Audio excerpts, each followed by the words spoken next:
Olá, meu amigo, olá, meu aluno, aluno da oficina Concursos.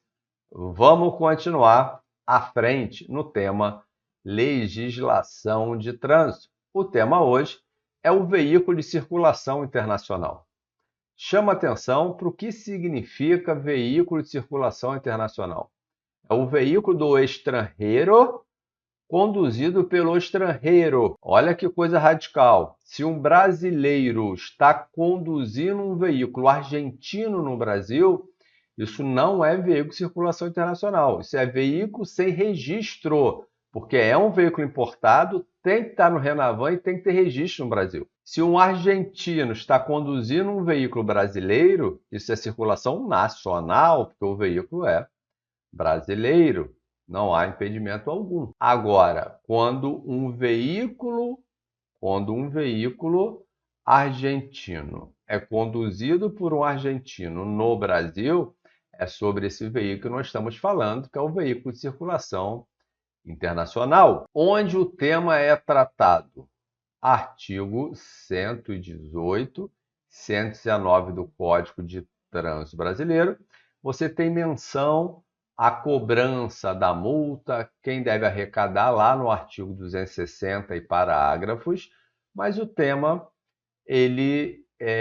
em prova, ele normalmente se exaure com 118, 119 e 260 do Código de Trânsito Brasileiro. Mas quando você estuda, como aqui é uma aula de aprofundamento, você fica com diversas dúvidas sobre como que isso funciona, na verdade, né? Como que se autua esse veículo e cobra a multa desse veículo, já que ele não tem sede no território nacional. Olha, para que você consiga compreender o tema, você tem que lembrar do artigo 5º da Constituição da República Federativa do Brasil, que diz que aos estrangeiros em trânsito no território nacional são garantidos os mesmos direitos que o brasileiro. Então, se o brasileiro tem direito a um devido processo legal, antes de uma multa ser imposta, o estrangeiro também. Agora, o que você tem que saber é que a gente tratar o desigual de forma desigual na medida da sua desigualdade. O estrangeiro não tem residência no Brasil. E para você garantir a efetividade do pagamento da multa, você tem que criar normas especiais para que essa multa seja efetivamente paga. Não se prende um estrangeiro por dívida. Ele pode seguir viagem em determinada circunstância, mas em outro veículo. O veículo fica preso como garantia. Uma outra peculiaridade, ele é argentino, está no Brasil, mas o veículo é do pai.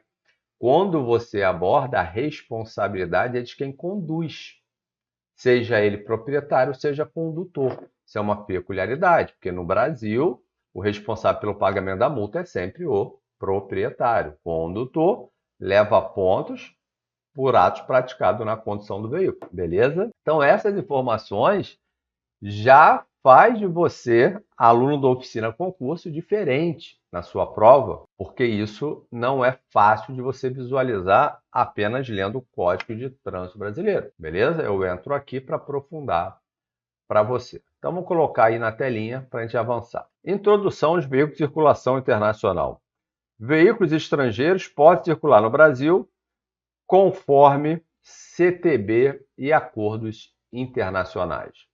Olha, nesse acordo internacional, existe um muito famoso que é a Convenção de Viena, que diz que os países signatários devem reconhecer a habilitação, o registro do veículo e as normas de circulação, elas devem ser respeitadas por esse veículo estrangeiro sob pena de ser autuado. Então, você reconhece o registro, a habilitação e as normas de circulação devem ser cumpridas. Bem, então, a referência normativa de convenção de trânsito é a Convenção de Viena de 68, que foi ratificada pelo Brasil em 1980. Agora, a gente também tem uma regulação básica unificada de trânsito, que é um apêndice dessa Convenção de Viena, em que os países ali do Mercosul têm trânsito livre uns nos países dos outros, cada um com as suas normas de cobrança. Tranquilo? Então você já sabe, quando você se deparar na legislação com a palavra princípio da reciprocidade, é isso, né? O Brasil vai reconhecer a habilitação, o registro, e vai cumprir as normas de circulação do outro país e o outro país da mesma forma aqui. Então existe esse tratamento igualitário. Vamos colocar aqui na tela para você o tópico 2, que trata da comunicação obrigatória de entrada e saída. Olha, esse artigo 119 é o conceito de concurso público. Concurso público cai lei em tese. Olha que coisa fantástica. Aqui está previsto que as repartições aduaneiras, Receita Federal, quando um veículo em circulação internacional entra ali no Brasil, Foz do Iguaçu, por exemplo, entra veículo argentino e paraguaio, a Receita Federal lança no Renavan os dados desse veículo para que ele possa sofrer algum tipo de controle no Brasil e ser efetivamente autuado. Se perguntar isso na prova, você vai dizer o quê? Ok, quem lança são as repartições de fronteira, né? Repartições aduaneira. E a repartição aduaneira está na entrada e na saída. Então ela faz esse controle de onde que o veículo efetivamente está. Isso foi uma previsão legal que jamais foi cumprida. Tudo bem? Por que eu estou detalhando isso para você? Você vai pesquisar e vai achar que isso não existe.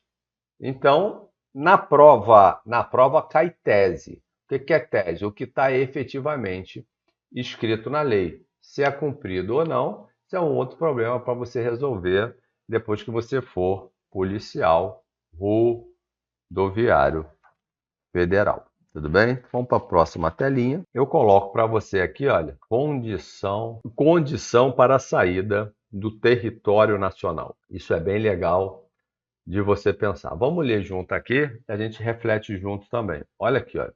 O 119, parágrafo 1º, diz que o veículo estrangeiro ele não pode sair do Brasil sem prévio pagamento ou depósito das multas ou ressarcimento, caso haja uma indenização de natureza civil para pagar. Agora, olha que coisa interessante. Mesmo com o processo, vou botar aqui, olhando os seus olhos. Esse pagamento deve ser feito, ainda que ele não tenha sido notificado, ainda que com processo em andamento.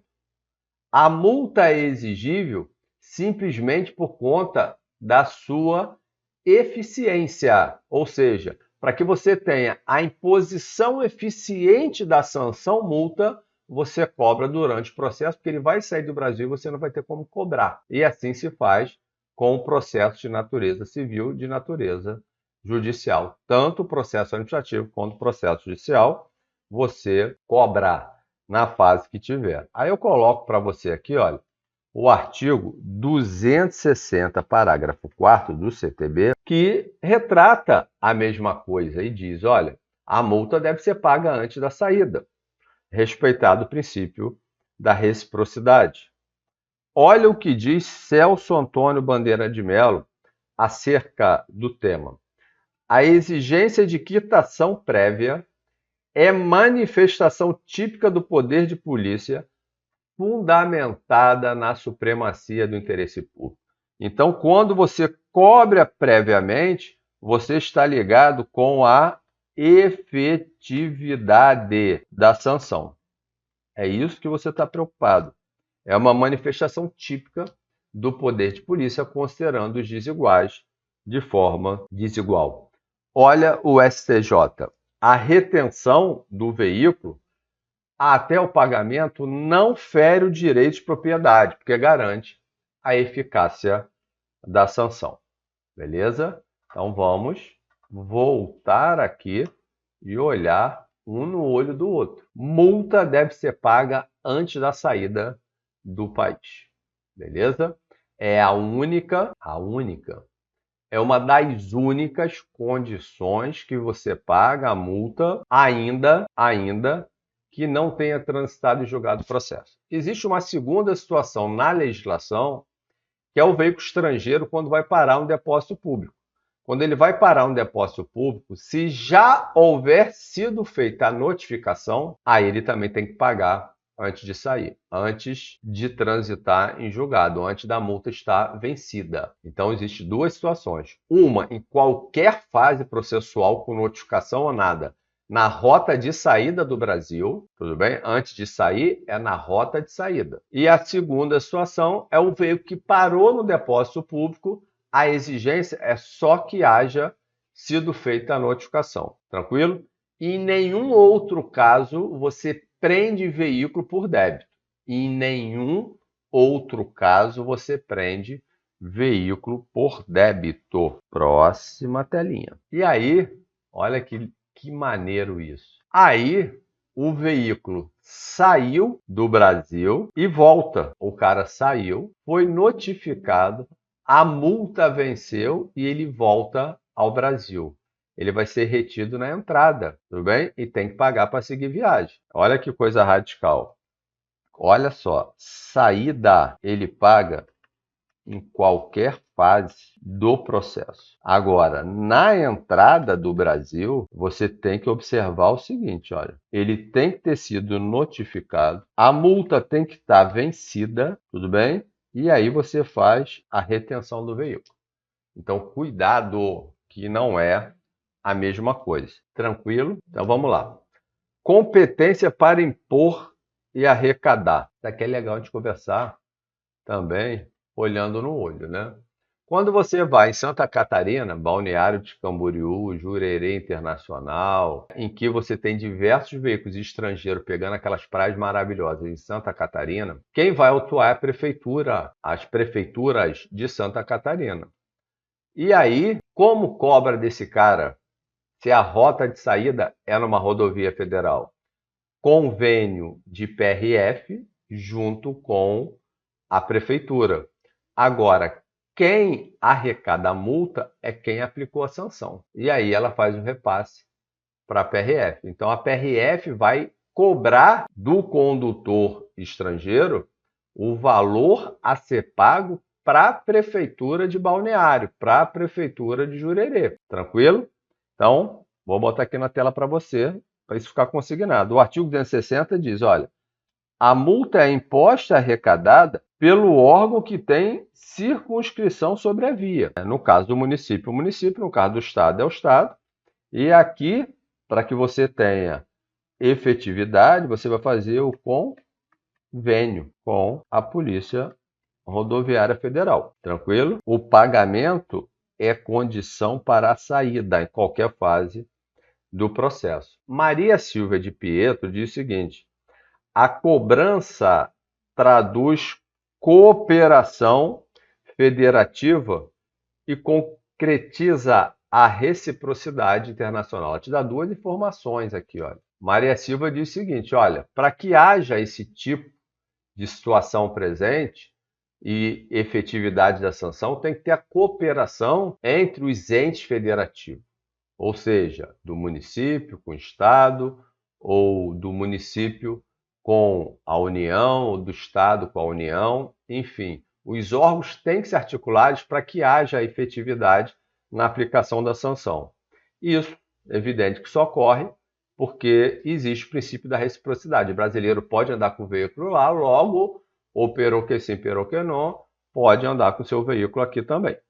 Beleza? E aí, tem aqui uma decisão do STJ que diz: PRF tem competência sim para multar veículos estrangeiros. Vamos para o próximo slide. Quem regulamenta o tema é a Resolução 382 do CONTRAN, que foi alterada pela 602, e eu coloco aqui um resumo para você. Olha. O artigo 1º diz, olha, para sair tem que quitar. O artigo 2º diz, cobrança após o vencimento, a cobrança vem após o vencimento, ou quando o trânsito está em julgado, ou a qualquer tempo na saída. Mas isso aqui você tem que entender nos seus devidos termos. Olha o que ele está dizendo para você. Uma multa só é exigível quando você dá o prazo do recurso, ele não interpõe recurso, transitou em julgado, a multa está vencida, então é uma multa exigível. Só que você não exige a multa coercitivamente, a não ser que seja na saída. Só existe coerção na saída. Você não prende um veículo simplesmente porque ele tem dívida. Ele está com uma multa vencida transitando no município. Olha e chora, irmão. Não pode fazer nada. Agora, na rodovia federal, indo para casa, veículo preso. Tranquilo? Aí você diz, você tem aqui, ó, o veículo pode ser retido e removido. Pode. E a condição para sair é pagar se ele já foi notificado, estando vencida ou não a multa. Artigo 3º fala da dupla notificação. Existe uma súmula do STJ, que é 312, que fala da necessidade de duas notificações antes da multa chegar. É notificação de autuação e notificação de penalidade. Em se tratando de veículo estrangeiro, é uma notificação com prazo para você. Olha que coisa radical, meu amigo. Vou olhar no seu olho. Você recebe uma única notificação com prazo para você se defender. Ela substitui a notificação de autuação, que é 15 dias, e após esses 15 dias você tem mais 30 para entrar com recurso. E já tem o código de barra para pagar. Então, na verdade, você recebe uma GPNVE. O que é isso? Isso é uma guia de pagamento das multas de veículo estrangeiro. Ela substitui a notificação de autuação e a notificação de penalidade. Defesa 15 dias, recurso 30 dias, tudo na GPNVE, na guia de pagamento de veículos estrangeiros. Guia de pagamento e notificação de veículo estrangeiro. Pagamento pode ser Pix ou cartão. Condutor estrangeiro equipara-se ao proprietário. José dos Santos Carvalho Filho diz, olha, a retenção ou remoção é legítima, isso não é sanção, mas instrumento de eficácia do processo, se o veículo estiver, por exemplo, estacionado irregular ou com um pneu careca. STF se manifesta e diz, olha, é válida a descentralização de competência, ou seja, PRF, DETRAN, municípios podem se articular para dar efetividade na sanção imposta. Diferença entre situações de cobrança. Aí eu coloco para você, olha, o veículo circulando internamente, o veículo saindo do Brasil, o veículo foi removido e o veículo retorno no Brasil. Nós temos 4 situações possíveis. Tudo bem? Circulando internamente, você só é exigível se o veículo foi notificado e se a multa tiver vencida. Mas você não pode prender o veículo por inadimplência. Então não cabe por inadimplência. Veículo saindo do Brasil, cobrança imediata, mesmo sem notificação, mesmo sem a guia de pagamento e notificação de veículo estrangeiro. Veículo removido só libera após o pagamento, mas ele tem que ter sido notificado. Tudo bem? Retorno ao Brasil. Na volta, na entrada, já falei para você, na entrada ele tem que estar notificado e vencido. Tranquilo? Diogo de Figueiredo Moreira Neto, o maior administrativista carioca da história, procurador do Estado. Olha o que ele fala sobre o tema. A regulação do trânsito com estrangeiros reflete os princípios da eficiência e precaução. Ou seja, você para ter as multas pagas é a única forma. Beleza? Então você tem o papel da PRF, que é a autuação nas rodovias federais, cobrança imposto de fronteira, a previsão dos convênios, tá? E essa parte aqui é uma parte prática, né? Que é acesso aos sistemas para verificar se há ou se não há o débito. Tranquilo? Tem aqui o STJ dizendo que se for uma infração estadual, como sem habilitação, por exemplo, lei seca, o DETRAN é competente para autuar. Tranquilo? E a gente termina essa aula falando de uma linha histórica, né? Porque nem veículo de outro estado, antes de 2004, você poderia autuar. Vou fazer isso aqui olhando para você para a gente encerrar conversando. Então a gente encerra, né? Você vai ter acesso a esse material. Você é aluno certamente do Oficina Concurso, você quer passar do Rodoviária Federal. Só para que você saiba, até 2004 você não conseguia autuar veículo com placa de outro estado. Aí surge a Resolução 155/2004, que regulamenta o Registro Nacional de Infração de Trânsito, e passa a ter uma base nacional, e o Detran de um estado verifica a multa aplicada por uma prefeitura de outro estado e impede o licenciamento. O veículo estrangeiro só houve possibilidade de autuação a partir da Resolução 382 de 2011 do CONTRAN, que foi alterada em 2016. Tranquilo? Chama atenção que na sua prova cai lei em tese. Muito bom estar aqui com você. É uma honra estar nessa sua preparação. É uma honra saber que eu vou contribuir para você passar nessa prova. Polícia Rodoviária Federal ou Detran, o que vier pela frente você vai atropelar.